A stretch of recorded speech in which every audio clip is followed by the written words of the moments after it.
What company really hates their customers? I'm not sure hate is the right word, but many of them do seem to be trying to push the envelope on how much pain they can cause and squeezing a few more pennies out before customers revolt. A good example is grocery stores that now require loyalty cards to get prices that used to just be called sales, and that have added more and more steps and questions to going through the checkout line. Long time ago, they used to try to get customers through the checkout as quickly and efficiently as possible rather than pestering them with questions. My local Walmart on the self-checkout asked me if I want to donate to the local food bank. Now I have nothing against donating to the food bank, but will do it on my own so I can get the tax deduction. However often I think your Walmart, you make billings, make a donation yourself.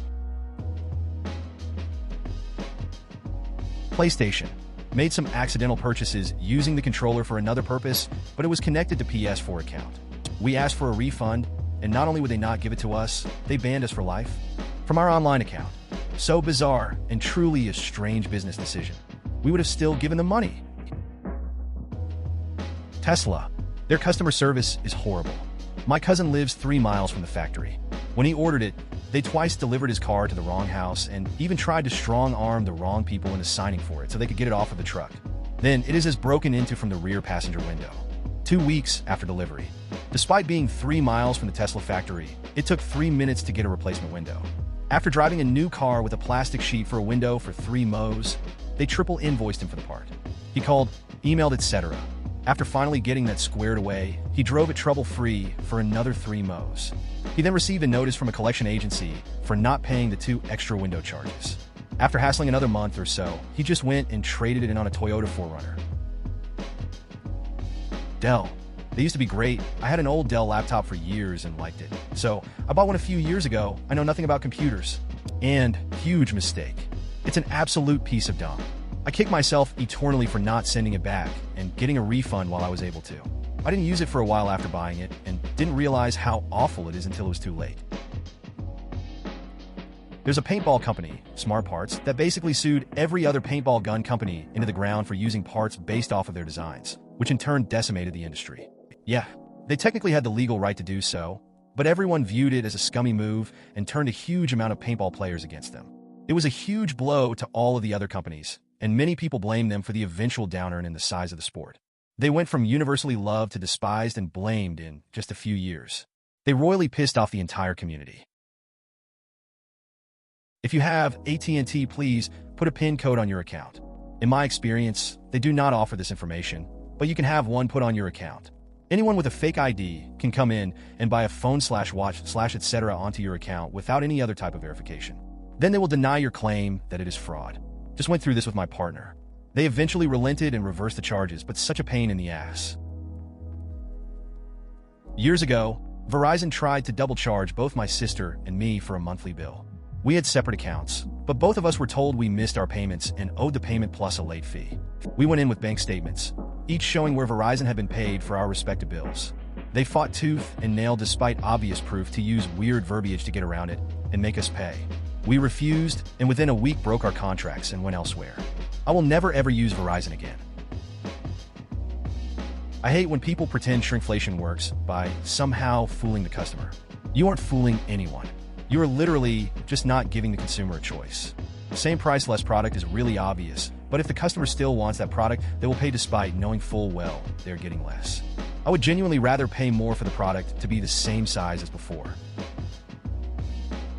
Netflix was forced to change by the Hollywood studios. They love their old model. They license popular show from the rights owners, charge users a monthly fee to cover those license costs plus a bit of profit. They didn't need to worry about a show flopping and posting a loss because they just wouldn't buy the licenses. It was a steady, predictable expenses and steady, predictable income. Accountants and MBAs dream of that shit. Unfortunately, the studios that owned all the IP decided they wanted in on that model and started revoking the rights, so they could put them on their own streaming services. Netflix just saw the writing on wall and had to move to compete by making their own shows and taking on all the mess that came with turning a tech company into a Hollywood company.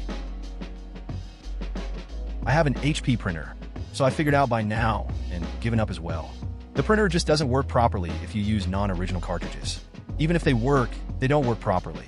The printer will then just have random other issues, like not connecting to your device and shit. There must have been a lot of programming put into it to make sure it literally runs like it is cursed whenever non-HP cartridges are in. Ever since I've given up and buying originals, the printer legit never had an issue ever again. They're an odd batch, since they refer to people who pay their bills off every month as deadbeats. But I think that practice has waned since they make a lot of their money from processing fees these days. I had a couple hiccups in my early 20s, but with good practices in place, they're a pretty vital tool, especially to protect against purchase fraud. CCCs are infinitely easier to work with if you have a bad charge on your card than bank/debit. I've never had to ask twice and never been held responsible for fraudulent charges. Usually they proactively block it, reach out to tell me something happened, and send me a new card as soon as they verify it wasn't me. My credit score is over 860. They're pretty nice to me these days.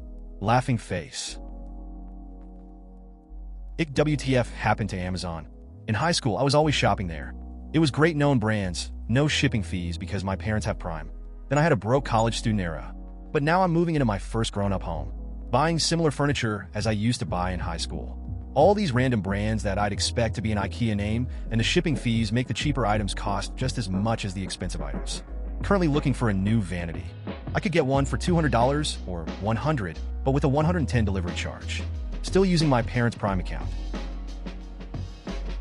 My basement flooded a year or two ago. Plumbing company came out the same day. Nationwide took several days to come out. Another 2 weeks to get the repair company out to clean out the basement and check for asbestos. My house was made in the 50s and the floor was the original. 4 months then go by with no contact. Finally, the repair company calls and schedules an appointment. Apparently, my nationwide agent got fired and I was bounced around to like 10 different agents until one of them finally accepted the case. Finally got my floor redone about a few weeks later. Another thing was that because of all the bouncing around, the repair company couldn't convince Nationwide to pay for redoing my walls as well. Insurers cannot declare bankruptcy. They are literally excluded from the bankruptcy code. It's an insolvency proceeding, and the state insurance commissioners step in and take over the company to ensure that the insureds get paid.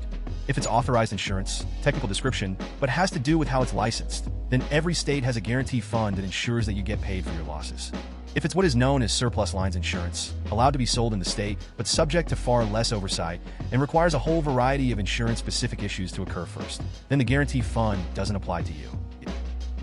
I haven't done the research, but I'm just hearing a lot of news about how Florida home insurances are declaring bankruptcy because they can't afford to pay. It makes me very scared and sad for homeowners affected by Hurricane Helene. Airlines, hotels, car rentals all do this. On average, these companies experience 2 to 5% no-show reservations. So instead of charging the person who didn't show up, making profit, and moving on, they then overbook to make a tiny bit more profit. But rarely do the average number of people not show up, so it causes issues all the time. That's why they offer people money to take the next flight. That's why hotels have to walk you. Rental car companies are crazy because they just tell you to get fucked. I literally only use FB for scheduling with friends now, late 30s nerd here. I have groups for my 2 D&D groups, and we post our schedules on there, and that's it. And even then it's a pain in the ass because I constantly don't get notifications when people have posted. FB has entirely lost its functionality. It is useful for literally nothing now. Facebook Marketplace is pretty much the only reason I use it now. It's just a slightly less shitty version of Craigslist. About once a month or so, I like to go through my Facebook feed for 15 to 20 minutes and straight up block every single post that isn't something I've intentionally solicited, i.e. from friends or pages I've joined. You wind up getting about 2 weeks of peace, then FB starts pushing random shit on you again.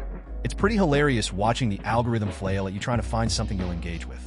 I'll get a deluge of comic book pages that I block, and then it's gardening shit that I block, and then it's Harley Davidson adjacent shit, and then it's bead crafting, and then it's dad rock, and then it's interior decorating, etc. Car insurance is mandatory to drive in the USA, because if you hit someone or damage their property, the injured party needs to have a resource to recover their damages. Proof of financial responsibility basically is certification that you have enough money/assets to cover damages should the need arise, is also accepted in most places. Homeowners, you're correct, it's required for the mortgage only. If you own it outright with no mortgage, you can go without. But if you don't have the cash on hand to replace your whole house, you probably want to have it anyway. Same here.